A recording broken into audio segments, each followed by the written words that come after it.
Good evening and welcome to Ask the Ministers. With the general election only 4 months away and many critical issues coming to a head in the island, this is your chance to ask those at the centre of government for some answers. We've got a great panel lined up for you tonight and a live audience of Jersey Chamber of Commerce members. We've plenty to discuss over the next 90 minutes, so it's over to you to decide, what do you want to ask the ministers?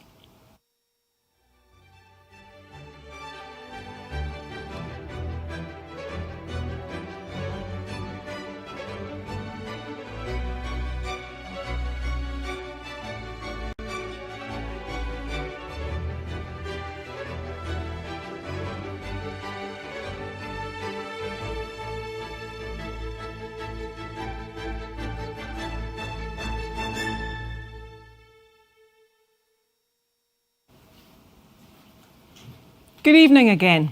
I'm Jennifer Carnegie, President of the Jersey Chamber of Commerce.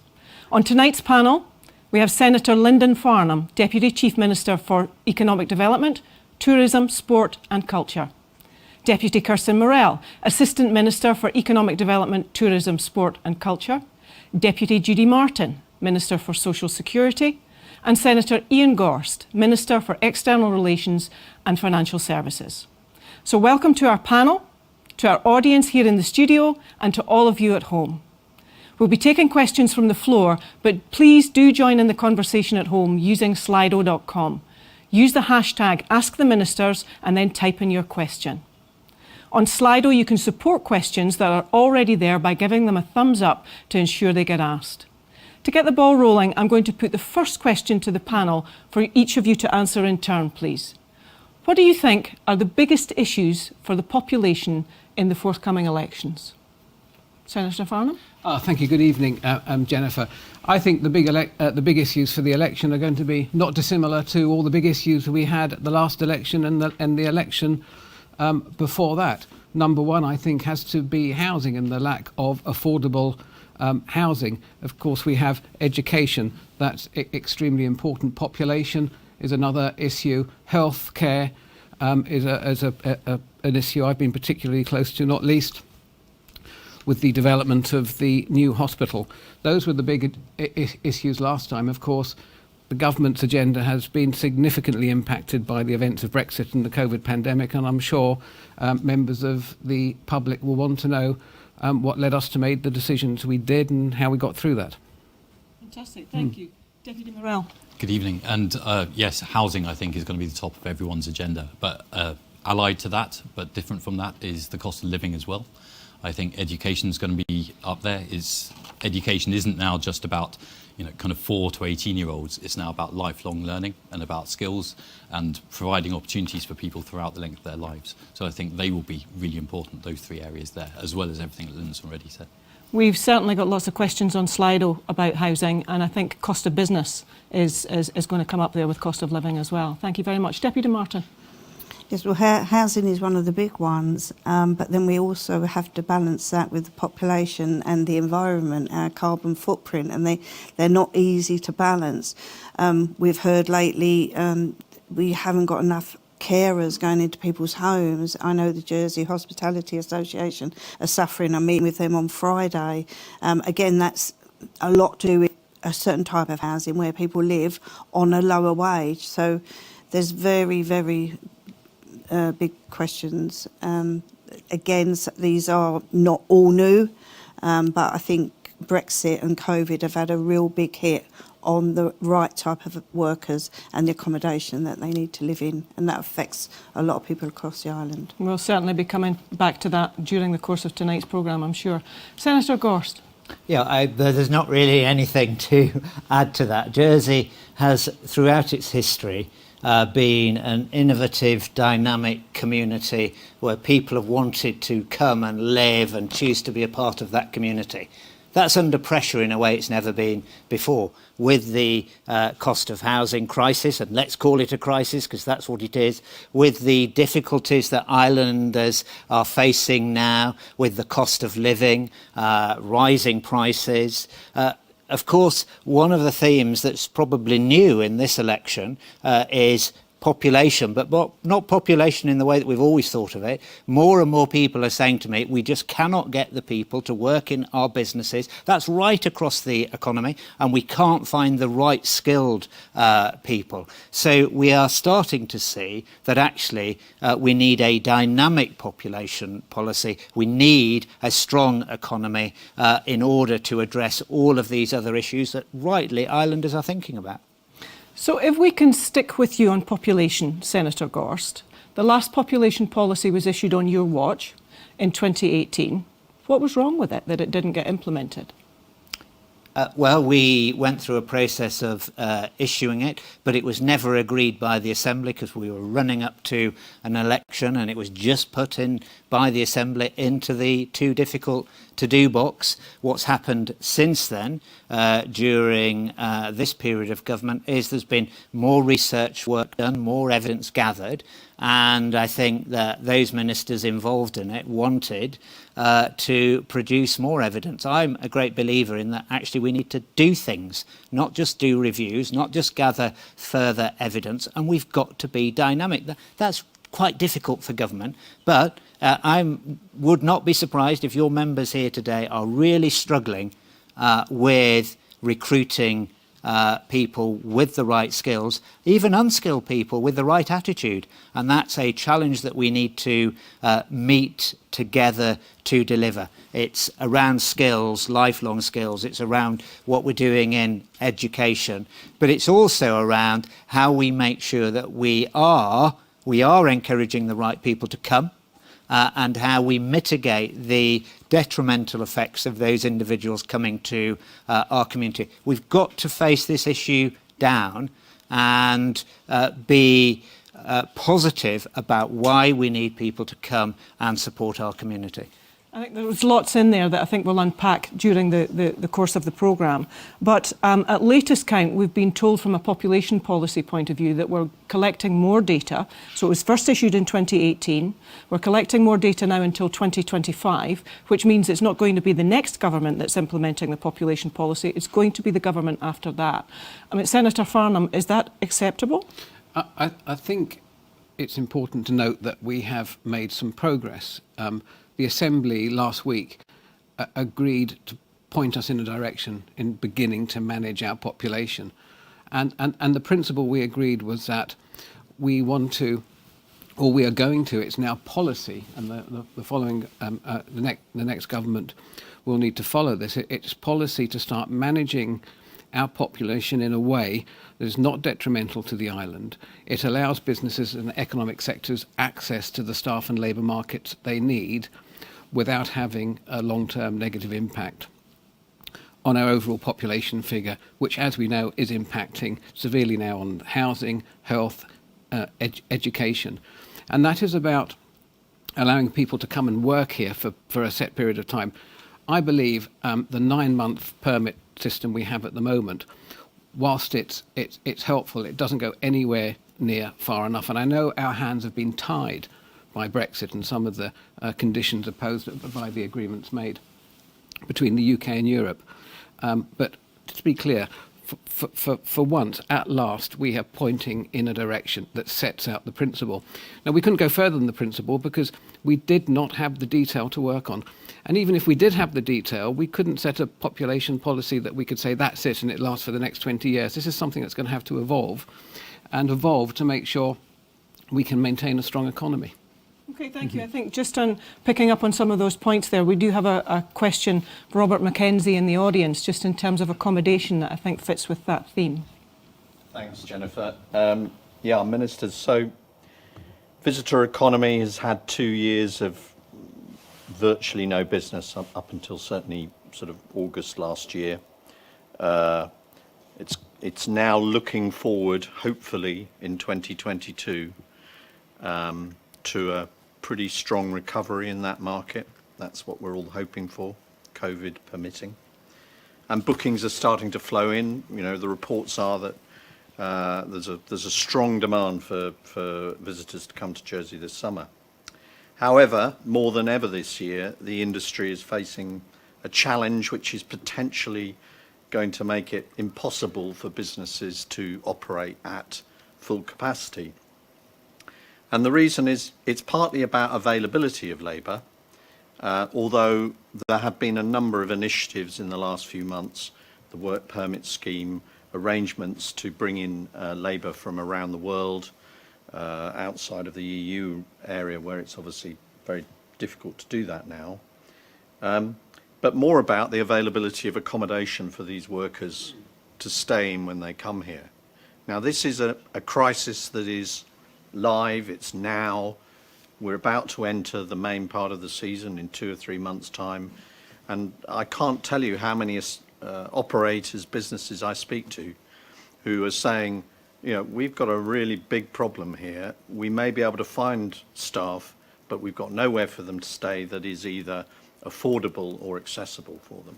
So, immediate problem, what are you guys going to do to help make that accommodation available so that businesses can operate to capacity, bearing in mind that they've had 2 years of incredible detriment?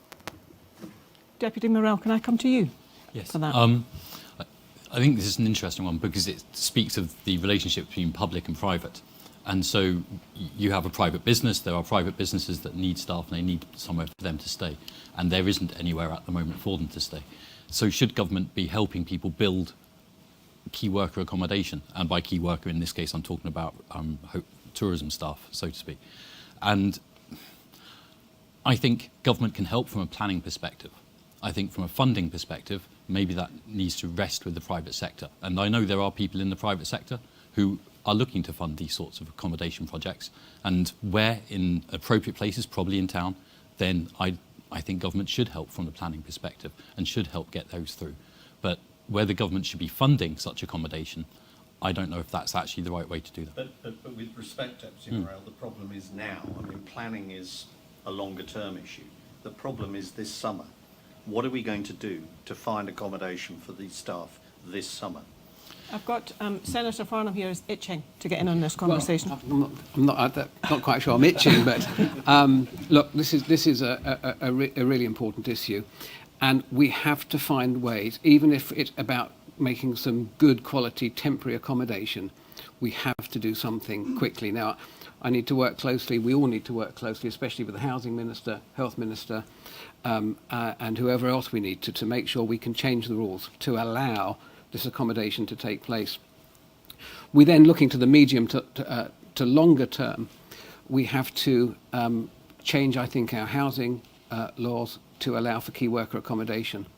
And I think that also presents a very good opportunity for operators within the sectors to invest in good quality accommodation for their staff and share that with the industry. So it's not going to be easy because there's rules to change, but we have to try and find a way, even if it's only for the short term. Okay, thank you. Jennifer, can I Sure, just certainly. say something? I think Kirsten is right to make that differentiation. He's absolutely right. What COVID has shown is that actually, in a crisis situation, the government can act pretty quickly. We never thought that was possible. We always thought it would take a long time. I dropped my daughter at school and I walk up this road here virtually every day.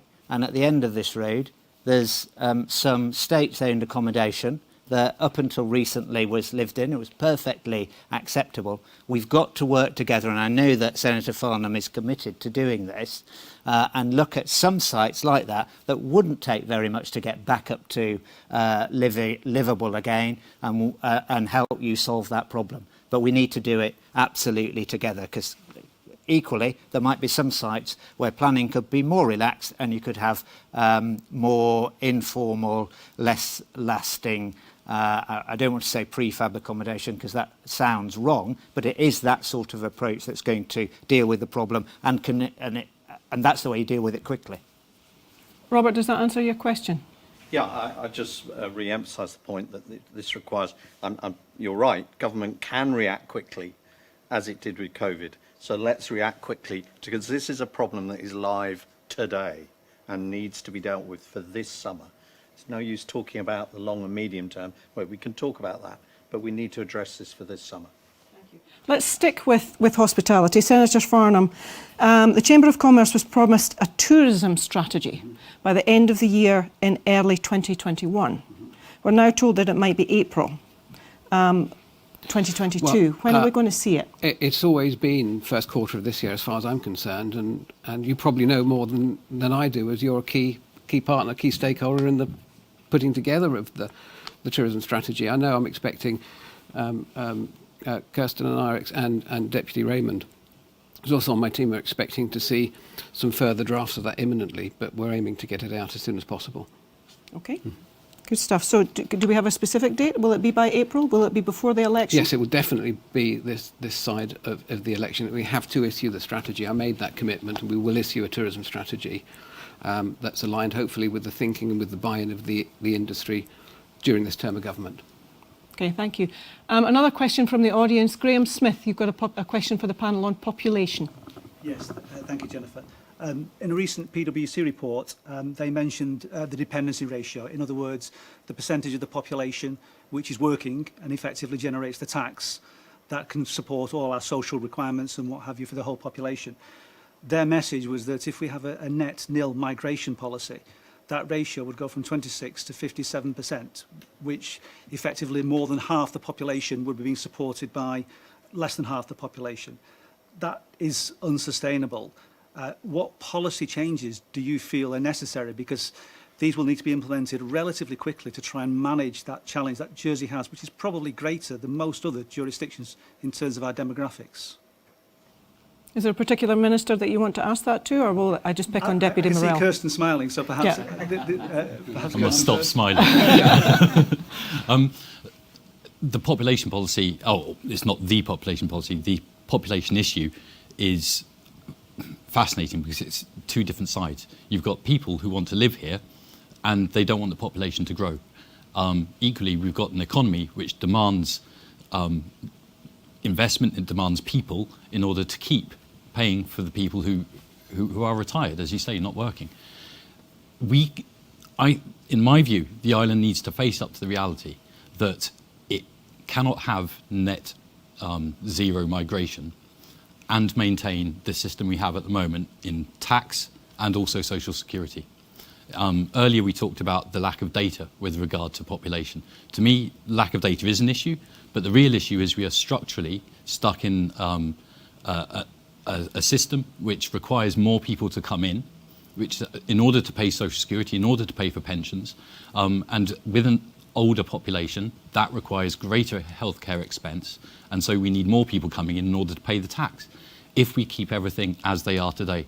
So in my view, our 60-year-old system of tax and social security is no longer fit for purpose as we move forward. So if we want to square the circle, because that's what we're trying to do, yes, we will need a higher skilled population, a working population, but if we are to actually reduce or see an increase in the dependency ratio, as you were talking about, because that will happen if we go at any point to net zero migration, then the only way we'll make that pay is by having changing our tax and our social security system so that they are not dependent always on people coming in.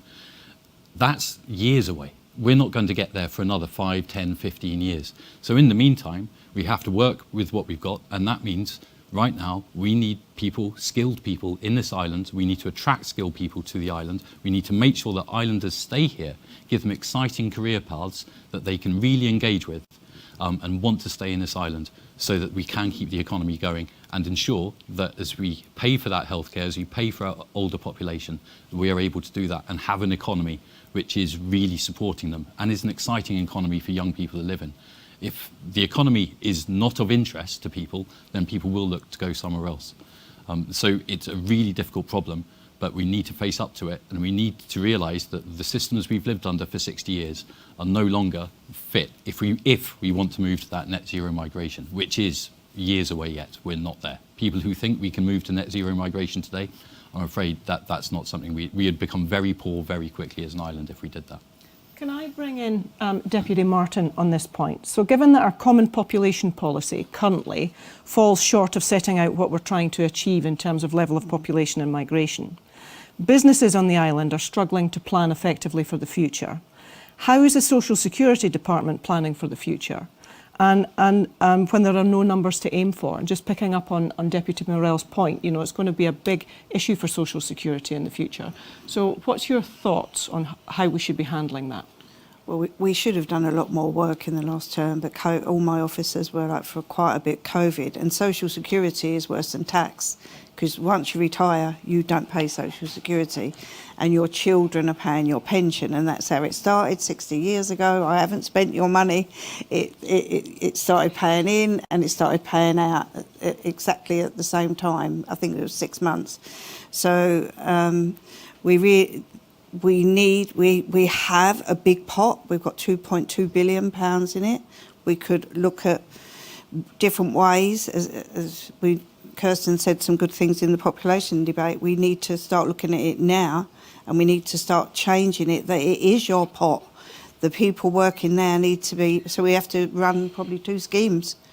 Now, if we've got the money to do it, I don't know, but that's what you'd have to look at and turn that around completely slowly. So you'll be running, today's people will be paying their own pension in their pot, and some of the money we've got will be paying the pensioners money that are retiring today, and somewhere in the middle. But we can't carry on as we are, because it just feeds. You need younger people who pay social security to pay all the benefits, and then they stop paying into those benefits when they're retired. Senator Gorst, can I bring you in with a question from Slido? Is it fair to say that in the years to come, the island will only keep people who are resident for tax avoidance reasons only? Absolutely not. That's not what we're doing now. So we wouldn't change our model to do something that we're not doing now. I'm not sure whether, sorry, I can't see the question. Let's say that in the years to come, the island will only keep. No? I mean, we are a very fortunate community. We've been incredibly successful and innovative and dynamic, and we provide the public services with the tax that we ask islanders to pay in a way which is an envy of most of the rest of the world. And even larger nations are saying, well, you know, how do you manage that system? Now, it is under pressure, as Kirsten's just been alluded to, because of the issues around dependency ratio.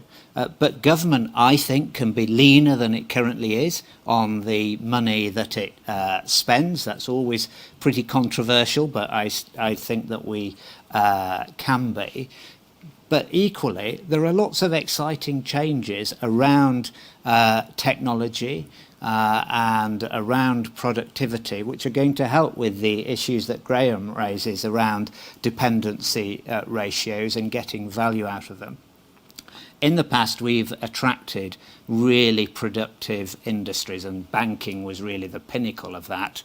That's changed because banking is under and has been under pressure with the changing interest rate environment. So we are looking now and developing other sectors, largely around with the use of technology, which are not as productive, but are very productive and can create value.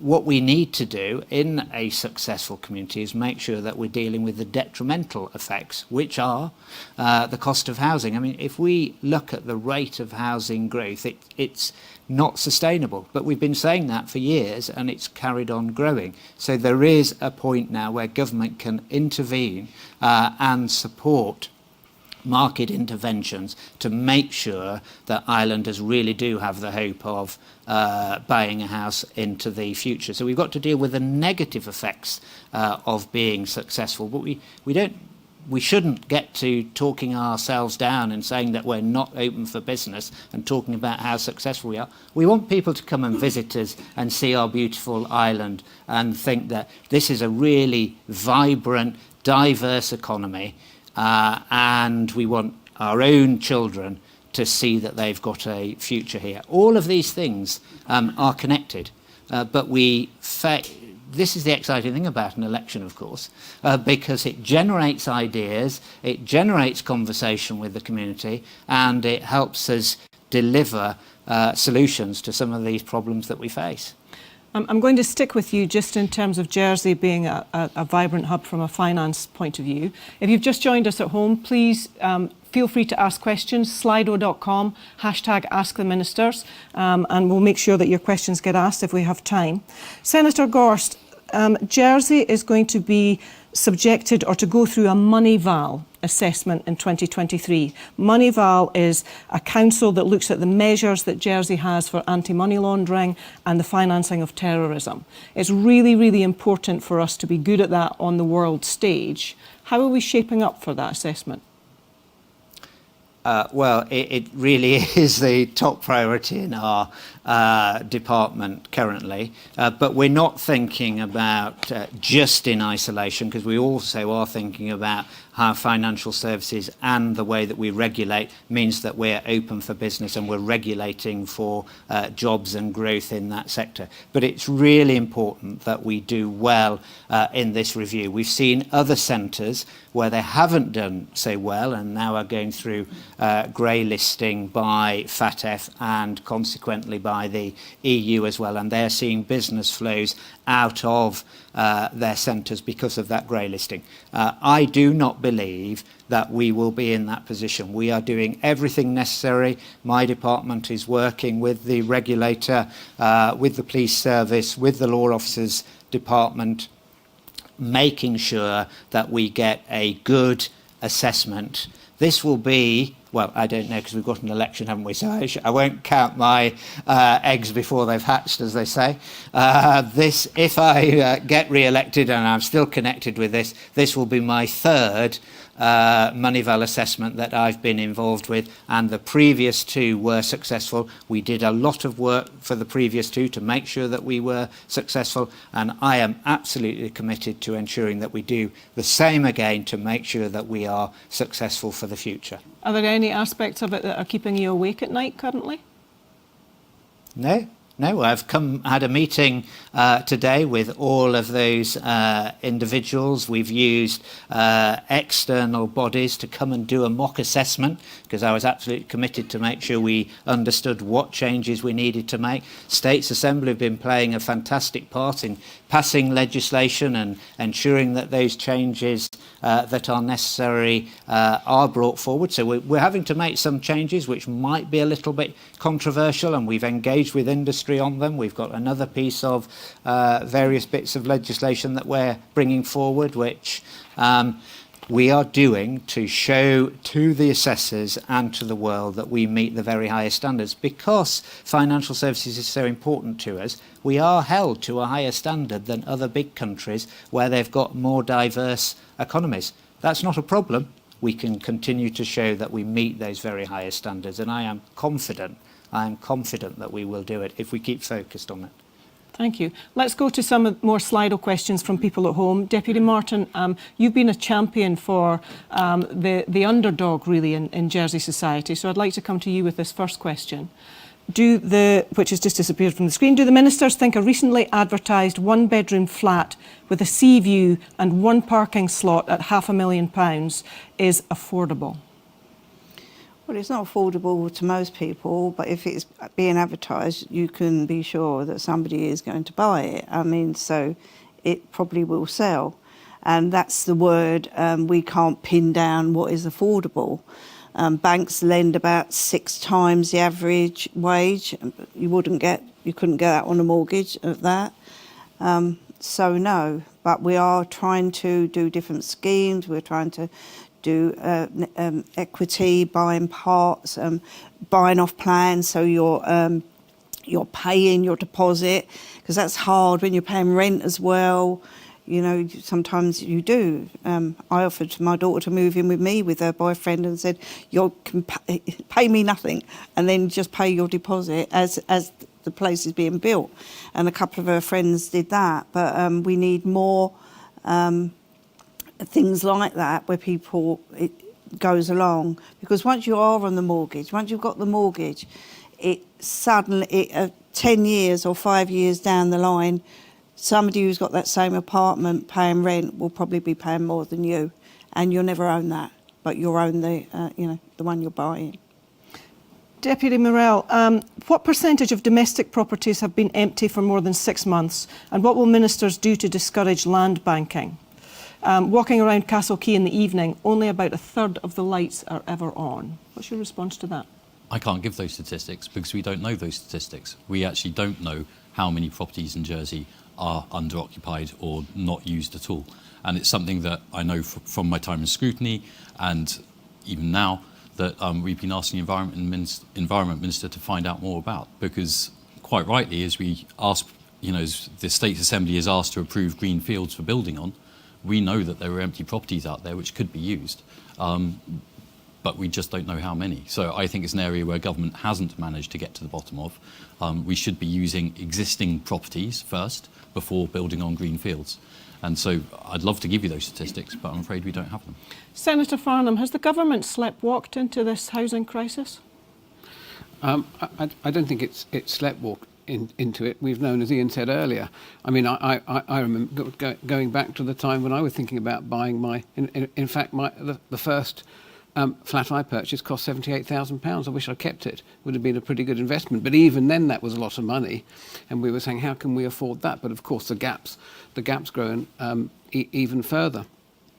So what we failed to do, not just as a government, but as a State Assembly collectively for a number of years, is get on top of the issues that can help to resolve this problem. And that is the supply issues. And I'm pleased to say we're addressing that. The Bridging Island plan makes allowance for almost 4,500 new homes, of which over a third, and we use the word affordable, but will be subject to shared equity or assisted purchase. And that's where we have to focus now, in my opinion, because this has become an emergency. It's become an emergency very quickly, whereas before we've been able to just about cope with it.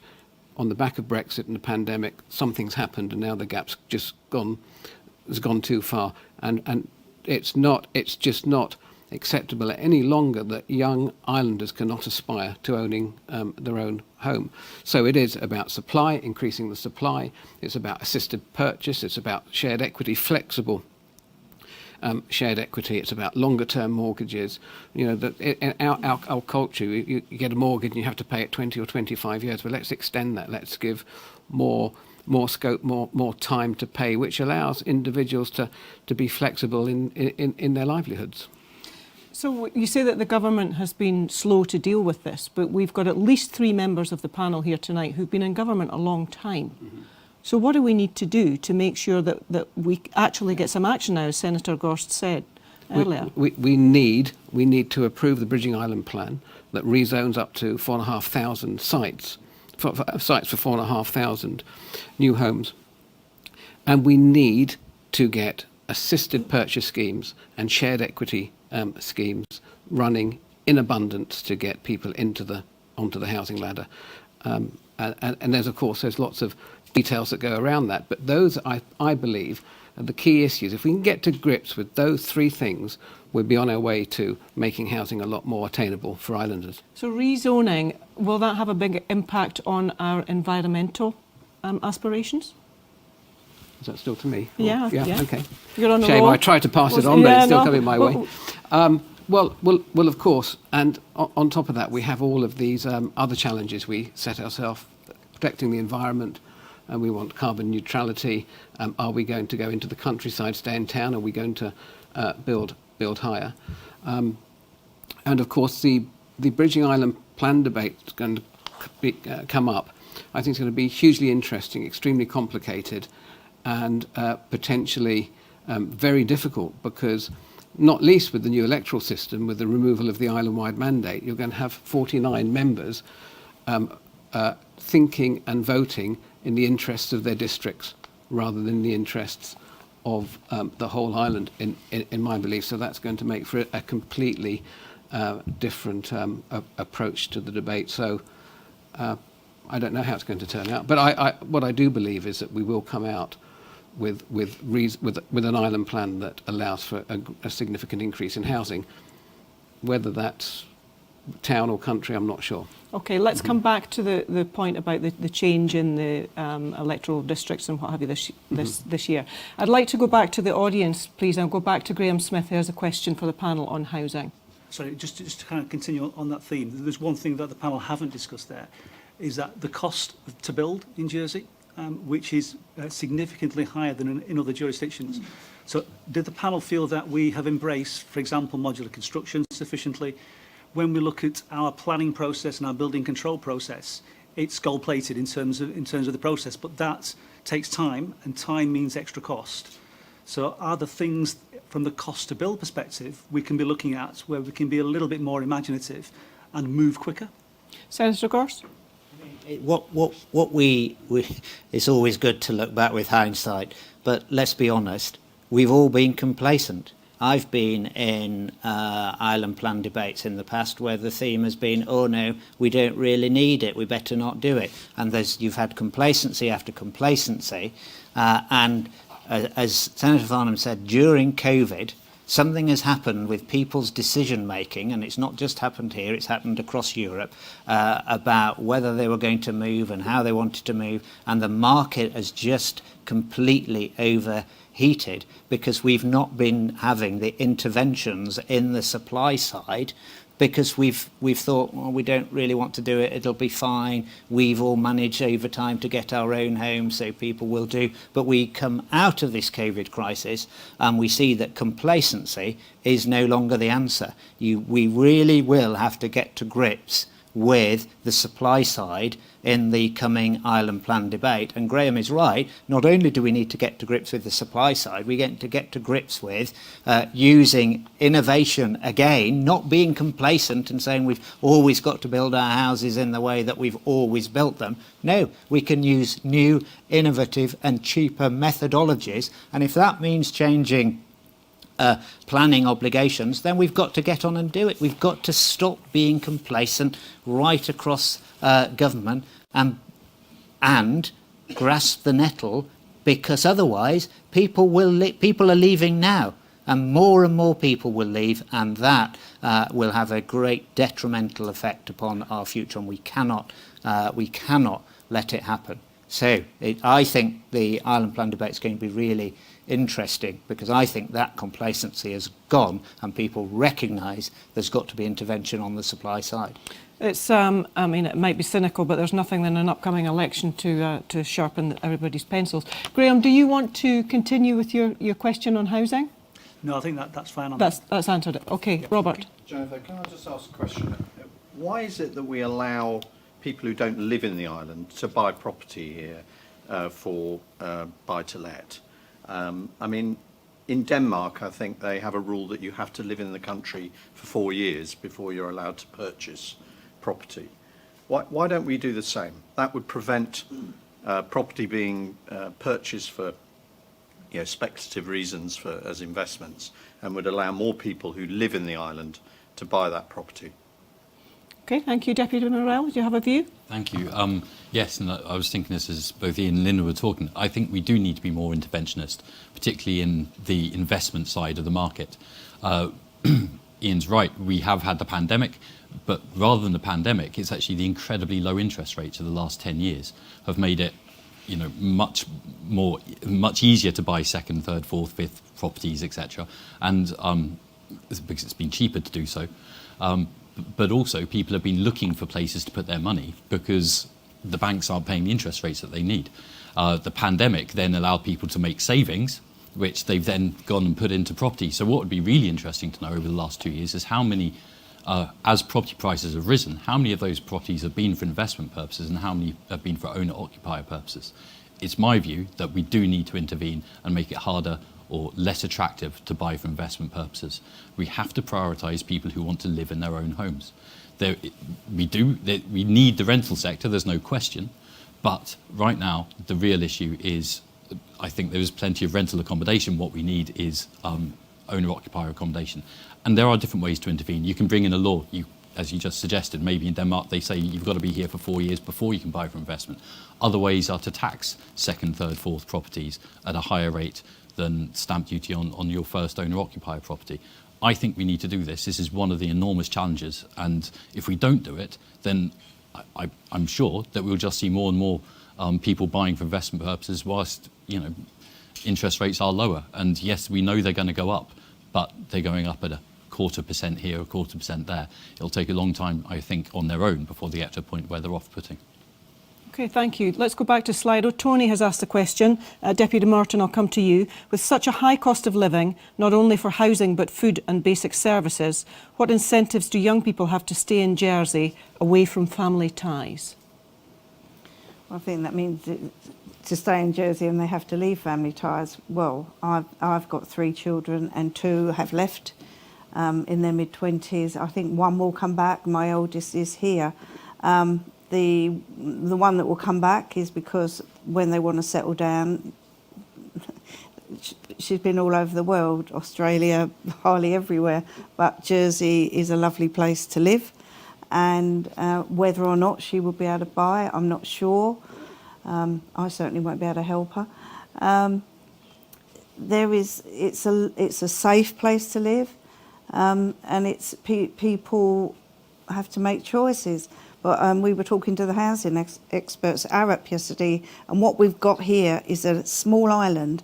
And where I'm from in London, I've been 38 years, London's very comparable to Jersey prices, but I don't have to live in London to work there. I just move halfway down to Brighton or out towards Essex. I can buy a house half the price and a bit of travelling, but I can be anywhere in 30 minutes on a good train. We haven't got that here. But, everyone's sick. I'm told, me and Deputy Morel had this conversation about everybody's leaving, but I can't find all the empty properties. Are they local people leaving? Is it people who are coming here and decided and it's not? We haven't got the data. I don't know who is leaving. I don't disbelieve the stories. I just want to know if it was somebody who has purchased. Is it somebody who couldn't purchase? But if it's somebody, a lot of that you read on social media, I said, I've sold up and I've gone. But there's not the proof of the empty properties. And just going back to the waterfront, I've had 3 big meetings down there in the last, probably 4 or 5 months about the horizon. And they're a very close-knit community. And I don't believe most of those flats are occupied, and they're occupied by locals. Just because some haven't got their lights on tonight, they might be out or they're doing work. I mean, I've asked that. The postman's there every day, and it's like local people. People are collecting their mail. They're not just been bought for investment. There might be a few. There's a few of the penthouses, but potentially got second jobs to pay for their rent. Who knows? Can I go back to the audience, please? Lee Madden from GR8 Recruitment. You had a comment. Yes, thanks, you ministers. You say you can't evidence that people are going away. I've lost a third of my workforce who were on registered permissions in the last 12 months, so I know a third of them have gone. My clients and my colleagues are losing staff daily. They're leaving the island. A lot of these people are in shared houses. They've been staying with relatives, so it's not going to be a massive impact on the housing market. Now, we've got a massive issue with the housing stock.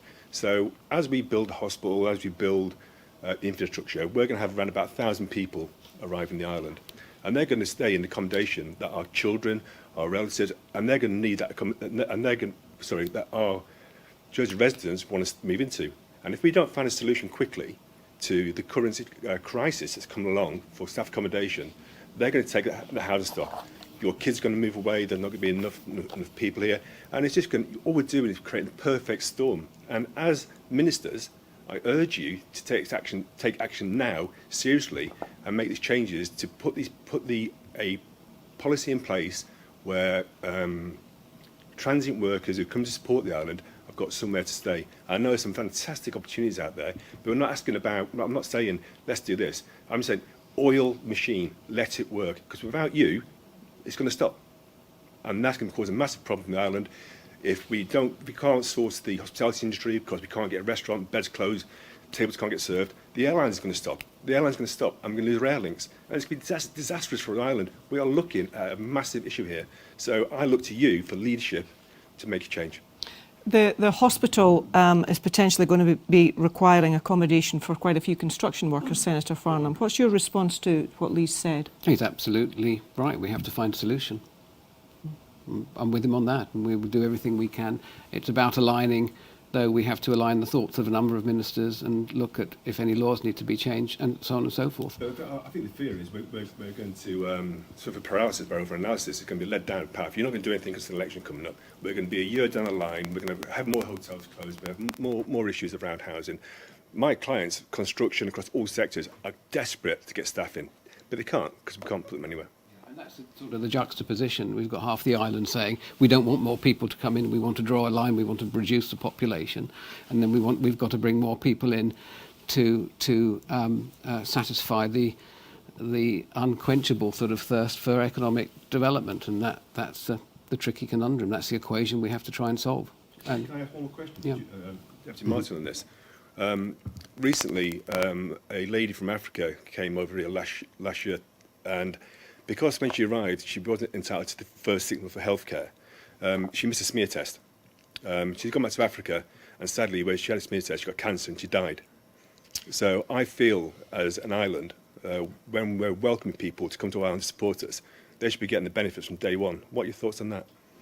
Yeah, absolutely. We're looking at that because we're reducing like the 9 months or to the 5 years and everything else. Health, you get after 6 months, but as you say, she's missed a smear test, which would now be free. We're looking at why and when you pay social security, and especially when health kicks in, and it might be an assurance scheme, because we've heard of farmers having an accident on day 2 and they're not covered, and it's not right. You know, normally it's got sorted, but that shouldn't be a worry for the farmer. It should definitely not be a worry for the worker. Will you sort out for the election?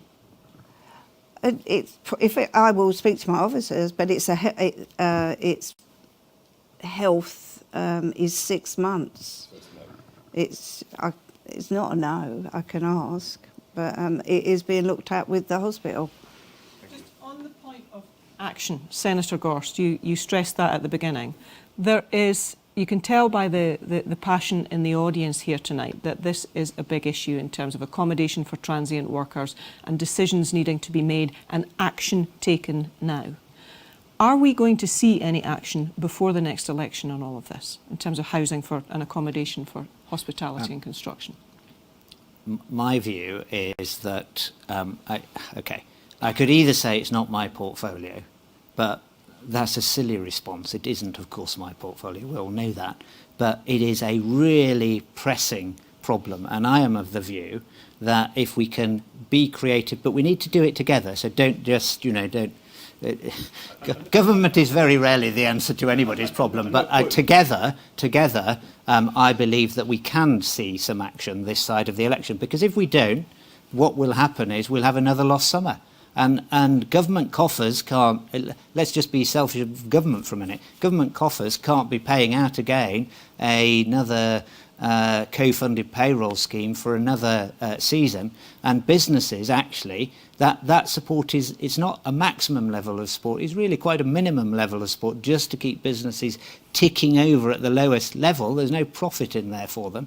So it's in everybody's interest to see action on this particular accommodation thing before the summer and before everybody, before we have another bad summer. So I am committed to doing that. I know that, I think Lyndon, in answer to his question, was thinking more of a longer term thing, but there's some short term things that I know he will be committed to delivering, and he's got my support to do that, because without it, we'll have another lost summer, and that will tip a number of hospitality businesses over the edge, and that then just becomes a spiralling circle, which is not in anybody's interest. And I don't think we're asking for money. No, you're not. What you're asking for is oiled machinery. So yeah, we that's can help exactly with it. right. Yeah. It's our job to do it. Yeah. We do business, you govern. Give Yeah. us the ability, please. Yeah. Sorry, on the health thing, it's the hospital that's 6 months. Anyone who walks onto the island can see a GP on day 1, and they pay they pay £20 more than we would, because they don't get the med bin back. So we pay 40, we would pay the doctor another 20, but they can see a doctor on day 1. So and smear tests are done at doctors as well I now. think maybe I'll follow up Thank you. with your department. Yeah. Thank you. Senator Farnham, so what needs to happen to make sure that we see this action? Well, I think, I would hope everybody that's sitting in front of us in the audience, most of whom I work closely with, doubt that the intention is certainly not there. I spent my political career fighting for business, fighting for the tourism sector. I'm going to continue to do that. But we have systems that are unfortunately quite slow. We have laws and bylaws and rules and regulations, and I will continue to push hard against those to try and find an interim solution. I'll be clear, it will have to be an interim solution, because I wouldn't support setting up temporary accommodation on the long term. We need to do that's a short-term solution on the back of extraordinary circumstances that we've just faced. And I'm sure I speak for all of us here, we would do what we can to facilitate that. And I can't make any promises because we're not an autocracy. I can't make a directive and it will happen. We have to speak to other ministers and we have to get these all these facts together. And we do everything we can to find a solution. Do you think that your colleagues in the Council of Ministers realise the seriousness of the issue? Yes, I'm sure they do, but they have different views. You see, not everybody, there are some members that think actually we want to calm down, we want to reduce the number of people coming into work, we want to flatten the growth in our population. And if businesses, businesses should be mindful of that. We see businesses, they set up knowing the challenges and then they say, right, we set up, now where are we going to get the staff from? And actually, I know there are my colleagues in the state and the government that will say, well, hang on a minute, maybe that's putting the cart before the horse. And these are the debates and the discussions we have as part of running our island. Okay, can I come back to the audience? Graham Smith, you've got a comment. Yeah, we all agree, and it's good to hear that we have a housing crisis. We've had a COVID crisis, and COVID crisis, one of the things we did in COVID is we built the Nightingale Hospital, and that required all across departments in terms of a considerable effort to make something happen in incredibly quick time. That actually in the UK is used as a model in terms of how a major project should be run. It's of that sort of seriousness, and just to kind of echo what Lee says, this is not necessarily, I mean, if nothing is done, a lot of the private sector businesses will go out and find accommodation. So in de facto, they will make the social housing situation and the lack of affordable housing worse because they'll create inflation. So this isn't necessarily about supporting the businesses directly. The reality is that actually it's about supply and demand, and that demand will get serviced because they will go out and they'll pay more for it. When we build a hospital, accommodation will be found. That'll be factored into the price in terms of how it's housed. I think, Minister, I agree with you that there are some short-term solutions, but it will require a movement from planning and building control so that actually we can do it as the Nightingale was done. And Jersey has a record that we have done it before, and that's probably the best case, as an example. We've got a comment, Justin Clapham, going to make a comment as well. Thank Justin. you. Yeah, just to, I guess, looking at it from a finance industry's perspective, one of the positive things that came out of COVID was the ability to work remotely. And so, to your point earlier, working from other places in England, we've got an untapped resource outside of Jersey. Now, I get there's tax issues in employing people remotely, but as a business owner, if I want to grow my business and I can't recruit locally because they can't come because of the house prices, I'd be prepared to pay a premium to employ people remotely if we could make the net benefit to Jersey even. So to what extent do you believe that we could support that remote working using technology outside of Jersey? Deputy Morel? Yeah, you haven't spoken for a while. I think it must be your turn. Yes. I don't think we have any choice. I think remote working will happen regardless of what we try to do. So we need to... Economic substance issues and the tax issues, I mean, there's lots of things we need to cover, but it feels like there could be some temporary arrangements to allow it. Yeah, absolutely. And I mean, before I was a States member, so back in 2017, I was mostly working for a company in Switzerland, out of my kitchen in Jersey. That's going to be happening in reverse. You know, Jersey businesses benefiting from people in Switzerland, working from Switzerland here, likewise anywhere else in the world. So we need to wise up to that fact. And again, this is another reason why we need to review our tax system, because not only if we want to move to net zero migration, well, we need to adapt to it, but, you know, if we've got people bringing in money to companies in Jersey, but not actually living here, our system of personal taxation won't be very effective and we won't be getting much into the coffers, so that needs to change. But that works for the finance industry, that works for a knowledge-based economy. When we're speaking about hotels and labour on building sites, that's not easily achieved with just technology. It doesn't work in that way. And so we need to understand that for those businesses where people on the ground, personal service are key factors, then we need to try and enable that to work. And I mean, this goes back to what I was saying earlier about empty properties. Senator Gorst said it about, if we want to solve this problem for worker accommodation now in the very short term in Jersey, then empty properties are going to be the easiest way to do it. I can think of a few states empty properties as we sit here right now, and it's a question of why aren't we using them? Maybe for just 1 year, 2 years, but if that's something we can do, because we're never going to be able to build something between now and the summer. That's not going to happen. So, we absolutely do need to use those empty properties. I also think on the construction front, Lee, is we need to challenge the construction industry. They need to become more productive in terms of the amount of labour used on any one building site. And I think we need to start measuring that and challenging them to, it's easier to get planning permission if you're using less labour to build that building and doing so in a shorter time. These are things that we're not doing at the moment. And as a result, our building methods haven't really changed over the past 30 years. They have at the edges, and there are some examples of kind of modular building which have worked and do work, but I don't think we're challenging the sector enough, and that's something that we must do in order to, again, reduce the reliance on labour locally. Maybe one for Jersey Business, Graham, in terms of productivity in the construction sector. Let's go back to our viewers at home. Alan has been very patient waiting here. Dear Ministers, why is first-time buyer status not applied consistently across first-time buyer developments?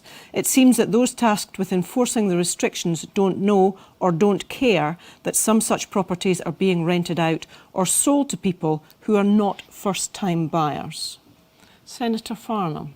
Sorry, I don't know. I'd have to see some evidence of that happening, because if first-time buyer means first-time buyer, and if there's a first-time buyer restriction, it has to go to first-time buyer. So if that is happening, then somebody is clearly breaking the rules somewhere. Okay, one for investigation, I think. Sorry, close comment on that. Sure. There's an example given to me just last week, a housing estate in St Lawrence, where a first-time buyer house was on the market for £750,000 as a first-time buyer house.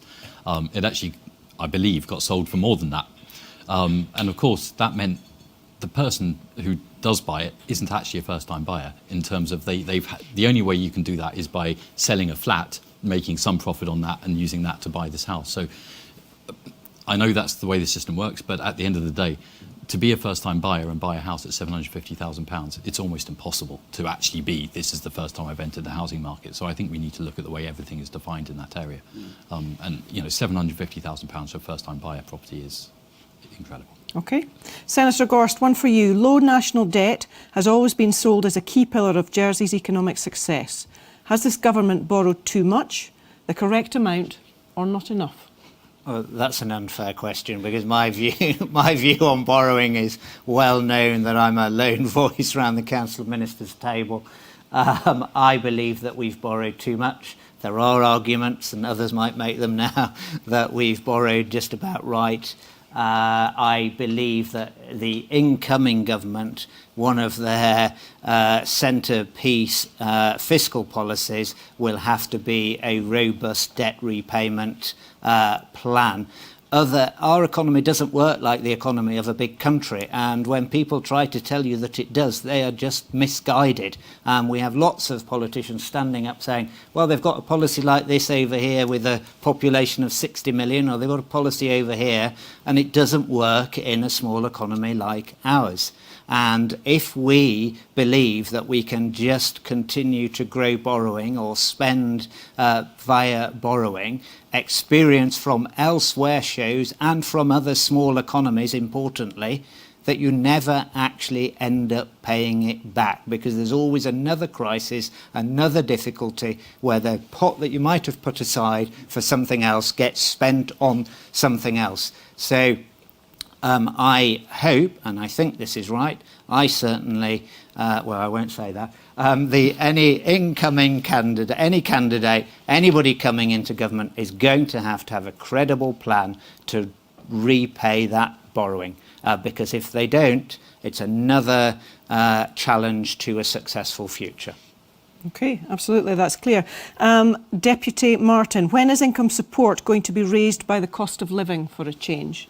Well, it goes up by RPI. It went up by March RPI last year, which was quite low, so that went up in October. And because of the elections, I've already put the regulations through. They will definitely go up in October, so it doesn't matter who the new minister is.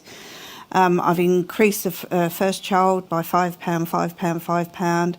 So it does go up, by the amount, we base it on RPI, so it goes, we peg it at something, but if, you know, I'm very interested in, and I know I shouldn't compare it to universal credit, but I was having before my question was out notice, I was having a good old look about what England give, and it's very, very bad to what we give. And I hadn't even known they have capped 2 children since 2017. Any child, if you have more than 2 children, they don't even pay any more money. I think that's terrible. So I can understand why they've got more child poverty and people are going to food banks. We're trying to find out here. We don't need a voucher for my department. That's quite right, because they're all charities who want to provide food banks. They want people coming down there with dignity, and they don't ask questions. And mainly there's only one person there anyway, and they run off their feet. My officers work with them. We're trying to find out, you know, is it people who've gone through COVID and cash flow? They may have a mortgage. See, we don't support people with mortgages, but they might not just have a cash, and there's a food bank. So we're trying to do everything we can. We need, again, it's all back to understanding who's using, why, etc., etc. Okay, thank you. Let's change the subject now. I'm going to go back to the audience. David Dodge, you've got a question about food supply chain. I'll ask the panel, does Jersey's food supply chain and on-island production receive appropriate consideration in the strategic planning process? Now, we have a rural economy strategy in process. We have a tourism strategy in process. We have an interim retail development strategy in process. And there's a lot of good work going on there, but in my view, they're not getting the support that they should have done over the last 5 years, although there's some really good work in hand. And I'm not going to apologise for pushing food up this agenda with so many difficult challenges facing us. I can't think of anything more fundamental to our environments, our children's health, our well-being, and our family lifestyle and our continental lifestyle aspirations. So let's keep it up there, please, gentlemen. I wonder if you have any comments in economic development. Food is, I think, a hugely important issue. It's one that I think is really important, I want to talk about. I think we've become really complacent over years, over decades. We've become to rely on the supply chain from the north solely. I think that's a huge mistake. It immediately just cuts down our options. It means that we can't shop around in the same way. It makes it, you know, harder to find cheaper alternatives. Equally, as far as our rural economy is concerned, we've allowed our produce to become commoditised by supermarkets, principally in the UK. As a result of that, we've devalued the Jersey Royal and we've devalued other products that come out of Jersey. We need to change that, and we're working to change that now, and I'm certainly working with the potato marketing organisations to do exactly that, to try and kind of drive value into that export product. But as far as food supply is concerned, I really think we need to look to the south. We need to look to Europe. There's dozens of countries there, all able to supply us in different ways. Obviously, the most notable one is France. And yet the answer I keep getting when I ask, so why aren't we bringing more in from France? Why aren't we bringing more in from France? Well, aside from the very poor freight links that we currently have at the moment to France, which are, thankfully, a French company is trying to address that, which is really good, is labelling. Just told, oh, well, the labelling's not the right language, so you can't do it. Fine, we can get around that. That's something which is not difficult to overcome. It's a label. We can apply labels ourselves, etc.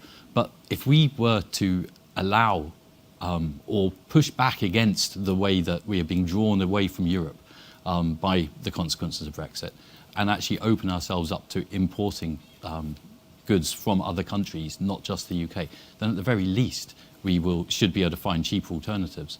Locally as well, I think, you know, there was a question I saw on Slido about taking GST off food. I think, you know, and I know Ian was there with, you know, GST being very, very simple, but I think the time has come. We have so few levers when it comes to dealing with the cost of living and increasing cost of living that I think we do need to look at using GST. That's 5% we can reduce the cost of goods by. We could potentially take GST off locally grown produce. We could potentially take GST off, at the very least, staple foods. I know Treasury wouldn't want to do that. It's complex. But I think when we have so few levers to deal with the cost of living, I think we've got to start looking at those things. Senator Farnham. Yes, I was listening just carefully to what Kirsten was saying, but there is significant, I'm just referring to a note I've got here in my file, but significant, I mean, the food supply chain has always been an issue for Jersey. It remains on our risk register and is regularly reviewed, but significant food supply contingency plans were developed during the run-up to Brexit and were further developed during the pandemic. In actual fact, we've done a lot of the work. The work we'd done preparing for Brexit was actually very relevant to the risks we faced during the pandemic, because if you remember, there were significant issues potentially with access to ports. And so the status of the food supply chain remains a specific risk, especially for the economy risk register, which we maintain and is reviewed on a quarterly basis. And during those reviews, different scenarios are worked upon where food supply might be a problem. So it's constantly on the radar, and we monitor it very closely. Senator Gorst, with the recent Sandpiper announcement on food prices going up imminently and an 8p rise in the cost of a litre of milk, is it time to take GST off food? I think, Deputy Morel has answered that, but do you have any thoughts? He's given his opinion. So I've, over the years, I swayed to and fro on this particular argument. And more recently, I accept the arguments that it's not right to take GST off food. It is right that GST is as broad as possible. It's actually that tax has worked very well in all sorts of ways. And the last time that it was actually looked at, you might have a short-term relief, but that's not necessarily 100% passed on to customers. There are other things that Deputy Martin, for the very lowest income households, can do through income support. Income support gets a bad rap often, but actually it really is a very good way of getting money, if government wants to the most needy members of our community directly into their pockets. You know, Deputy Martin could make a decision today and it could be in people's pockets by next week. I mean, it is such a fantastic policy intervention. And it would be, I would much rather go for that in the first instance than create all of the difficulties that you have. And Deputy Morel alluded to some of it. Local food, staple food. We look at VAT in Europe and in the UK, and it's a complete nightmare about whether VAT is on or not. And there's lots of arguments about it. It's good for the lawyers. So if we want to give extra money to lawyers, that would be a good policy intervention. But the actual differential of cost from products with and without at the supermarket counter in the UK, you can't really see them. Some do, some don't, but you don't see it in the cost differential. So far better to use income support, far better to support the work that Lyndon and Kirsten is doing in trying to release more competition from the southern supply chain. Whether that would deliver cheaper prices in the way that we hope it might, we don't know, because what we do know is that sometimes when supermarkets come, they price up to the market of where the customers are. We see that in larger countries. Pricing is not just a straightforward, simple issue. So I think there are other policy mechanisms that we could use before we would take off GST on food. Okay, thank you. Just sticking with you, Senator Gorst, and France. Why is our government not working more with France? We have an English-speaking university in Rennes, superb hospitality training facilities and a hub airport 40 minutes from St Malo that flies to lots of different destinations. And what's going on with the fishing dispute as well? Maybe you could give us a very quick update on that whilst you're on it. I thought we'd get away. We've only got an hour and a half. I thought we'd get away without talking about fish, other than the price of. So the irony is we are working more with French ministers now than we've ever done because of the fishing crisis. But on a serious note, we implemented the terms of the trade deal in what we believe is a robust, methodology-driven process, which we believe will stand up to scrutiny. We don't yet know whether that will be legal scrutiny in the EU or not. We stuck to our guns, and that's exactly what we should do, because sticking to our guns is about the long-term sustainability of our waters, which is about the long-term sustainability of fisheries. Comes back to the point about food.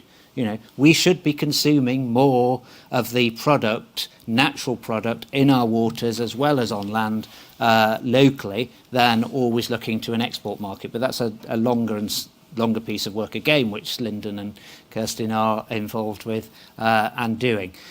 So we believe absolutely in our methodology. That's caused difficulties with the French relationship. Of course it has, because they've wanted just the same number of licenses that they've always had, even though the terms of the relationship have changed. And we'll continue to stick to our guns and defend the position of Jersey and Jersey fisheries.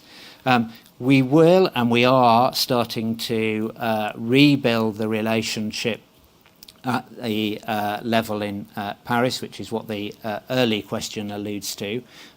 So we've always had really positive and good relationships with Normandy. We've had good relationships with the university there at Caen. We have educational engagements. We have cultural engagements.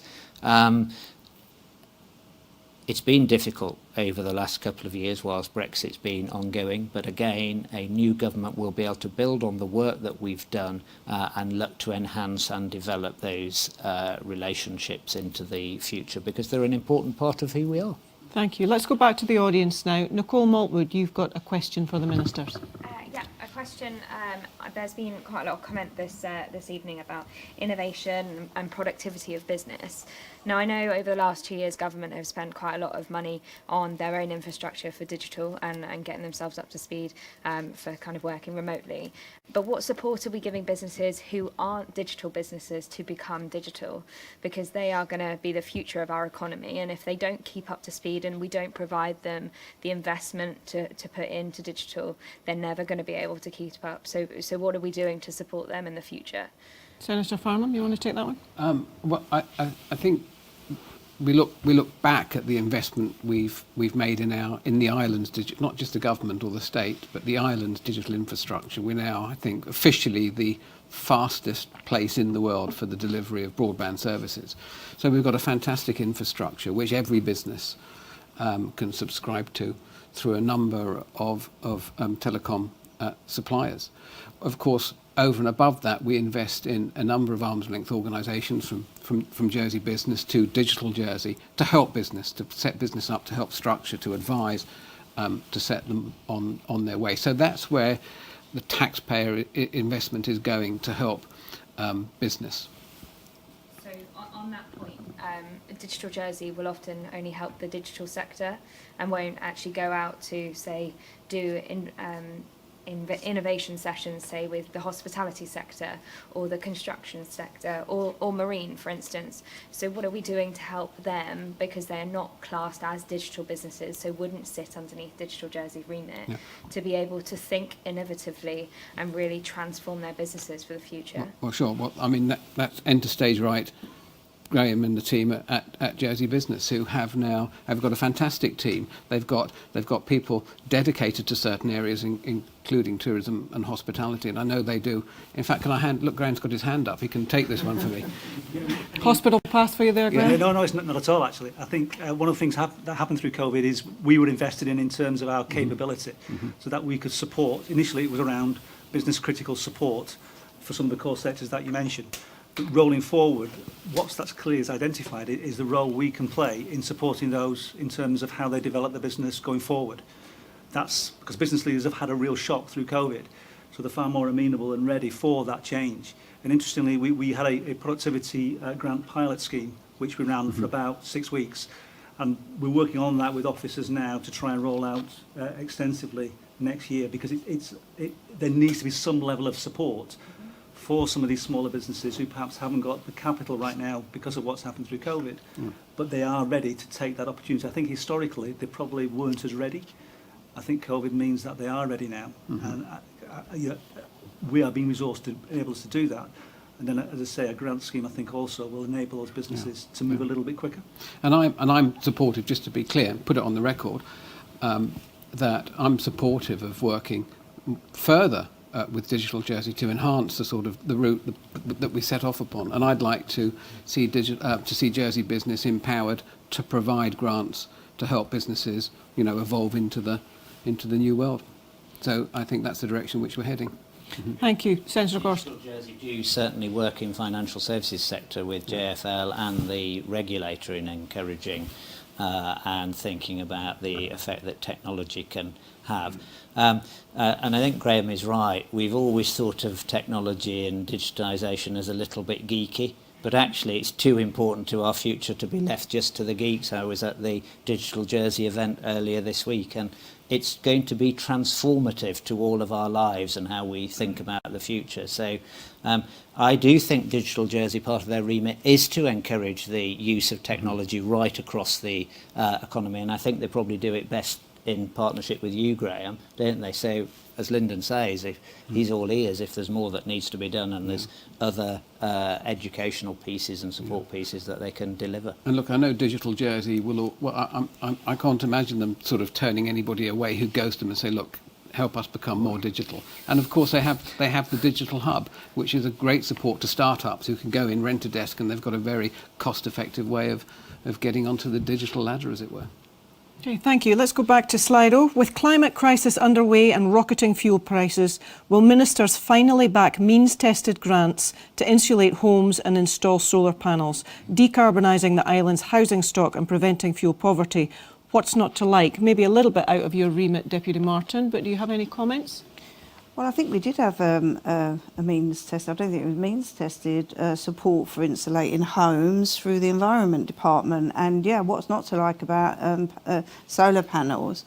So yeah, I can't understand. I mean, with one of our biggest suppliers, and I say it, and I've said it to them before, Andium, they're very innovative in other ways. I mean, talking about digital, my home's 10 years old, but they've got enough in there to know whether I wake up in the morning at the right time. If I haven't put my kettle on, I could have an alarm. Somebody knows something terrible has happened to me. And that's what they're doing. Well, they're watching you now. Well, I am worried about who actually put it in my flat, but it's in all of them. But this is digital at its best. I don't need anyone, but it would help. It's a comfort.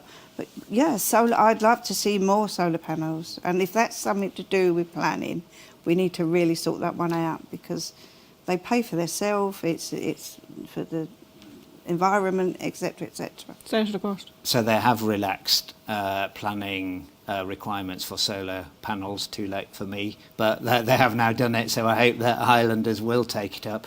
As part of the carbon neutral strategy, there will be, and there is already money allocated, but they haven't got the scheme up and running.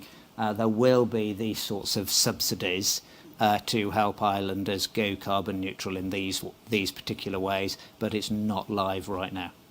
Okay, thank you. I'll go back to the audience. Jim Hopley, you've got a question on diversity. Yeah, I won't get drawn into GST or bringing product in from France. I've been there, wore all those T-shirts over many years and got quite strong opinions. My question's aimed at the four ministers, and let's assume that they are all re-elected and that they have got similar portfolios to what they've got now. I mean, government's got 7,000 employees here in the island.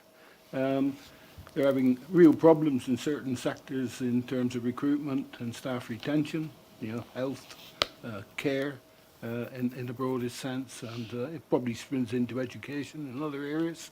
We've heard a lot tonight about people coming, in not staying because they can't afford to buy. They find out the real cost of living when they get here. So I'm picking up lots and lots of vibes from the areas that I touch on, which are slightly askew from Chamber, that there's a huge problem in government in terms of its philosophies that drive diversity, inclusion and equality. I'm privileged to know that government council of ministers have actually commissioned a piece of work to come up with a policy to deal with that.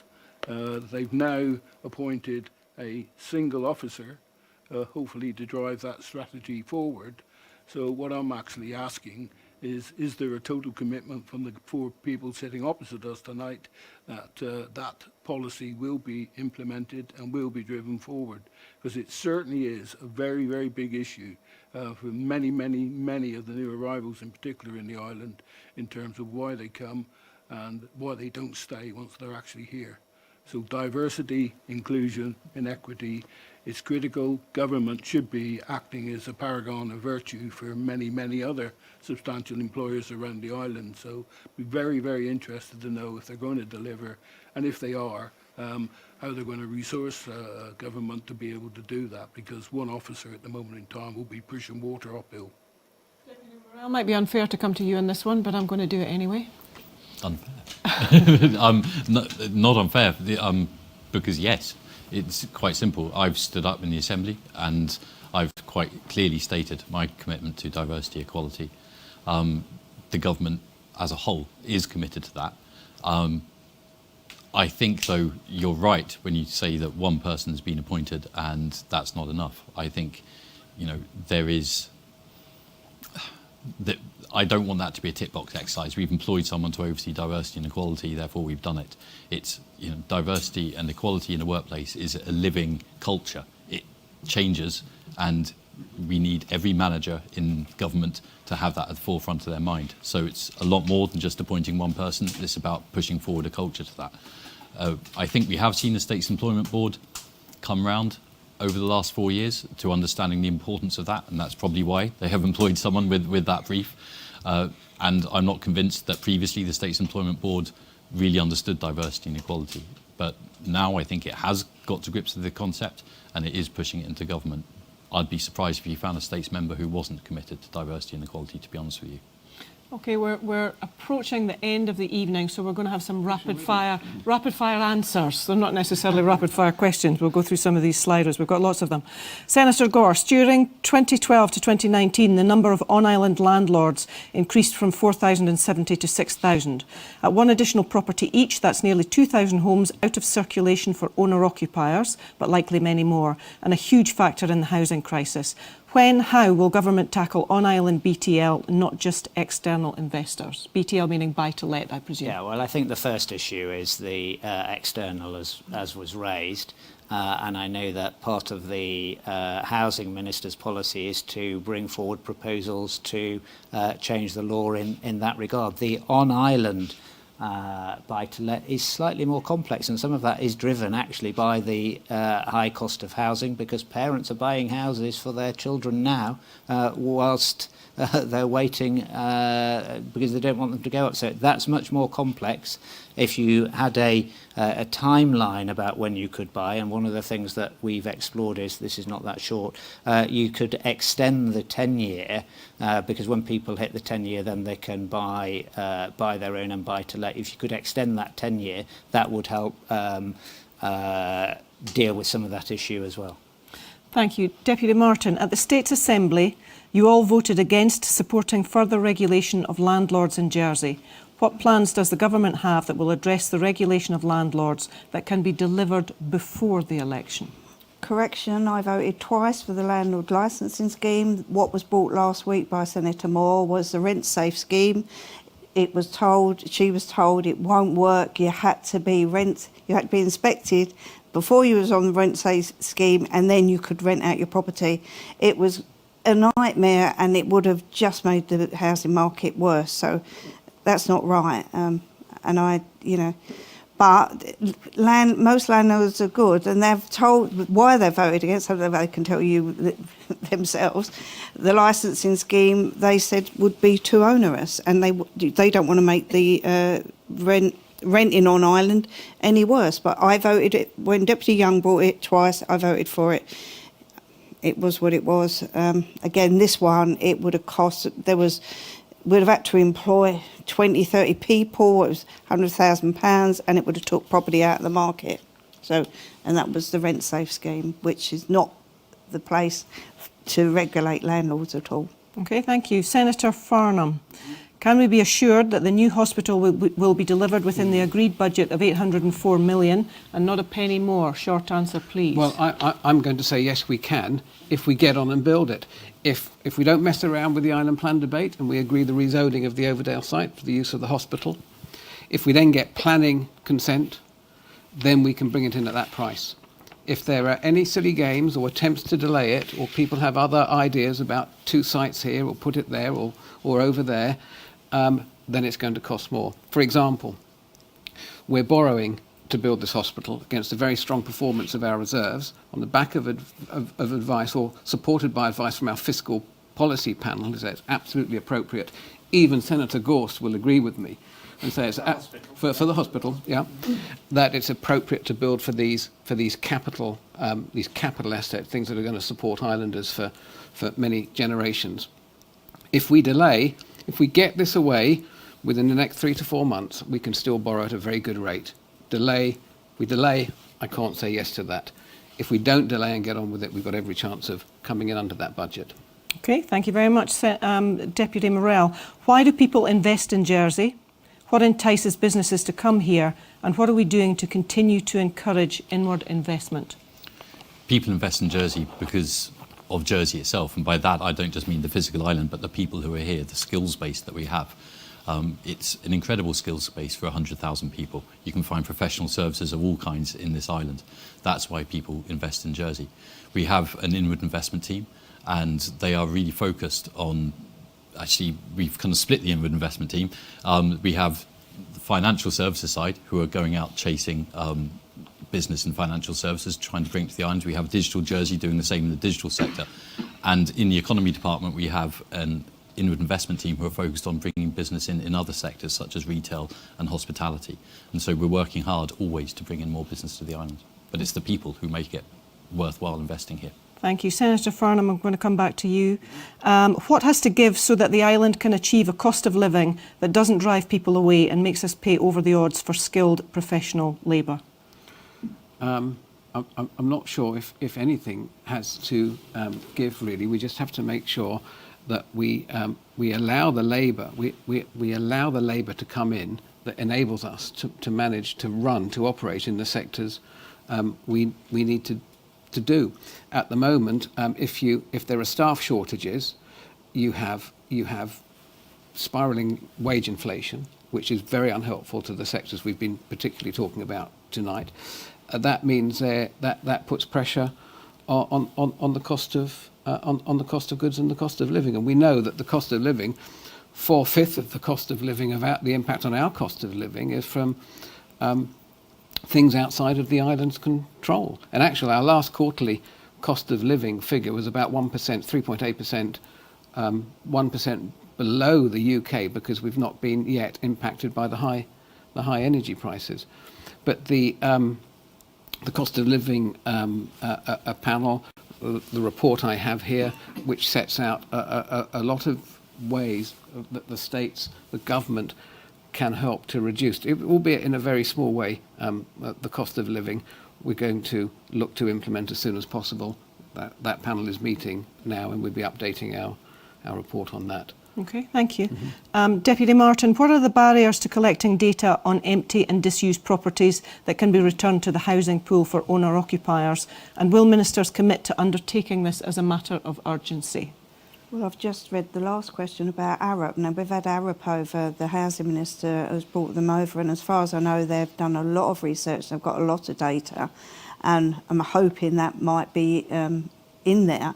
But yes, I mean, we know, the parishes know who pays the rates. I mean, it's not rocket science to find out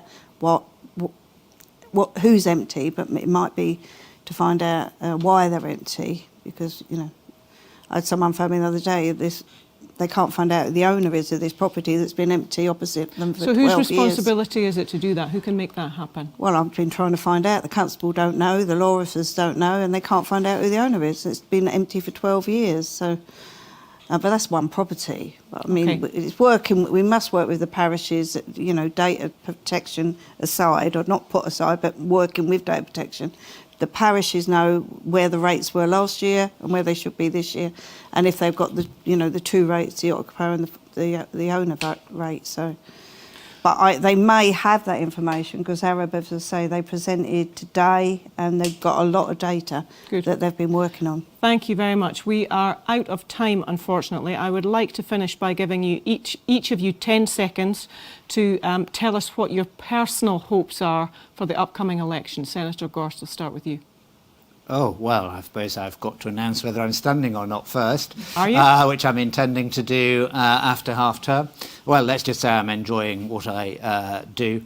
I believe 10 seconds, that Senator. an incoming government can grapple with the issues because there's consensus across the community in the way that there hasn't been previously, that we can actually get things done and we can make a real positive change for everyday islanders' lives. Thank you. Deputy Martin.